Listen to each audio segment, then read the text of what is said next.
Button दबाया जाता है बेल का, या तो हैमर किया जाता है, स्ट्राइक किया जाता है किसी प्लेट को, तो बेल का साउंड क्रिएट होता है। मैंने एक प्रोजेक्ट डिज़ाइन किया हूँ जिसमें ये सारा प्रोसेस ऑटोमेटिक होता है। एक डिजिटल टाइमर होगा जिसमें सारे स्कूल का शेड्यूल सेट होगा, long bell, short bell, recess bell, school शुरू होने से लेकर तो स्कूल एंड होने तक ये सारा शेड्यूल जो है एक स्कूल टाइमर, डिजिटल टाइमर जो मेरा प्रोजेक्ट है उसमें पूरा स्टोर होगा, जो हम उसको उसमें सेट करेंगे, एंटर करेंगे।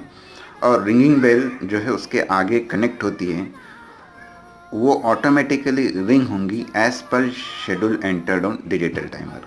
यानी इसमें दो चीज़ें, एक तो डिजिटल टाइमर होगा और उसको कनेक्टेड जो है तो इलेक्ट्रिक बेल होंगी। यानी जो बेल मैनुअली बजाई जाती हैं वो बेल इस डिजिटल टाइमर के आगे कनेक्ट होंगी।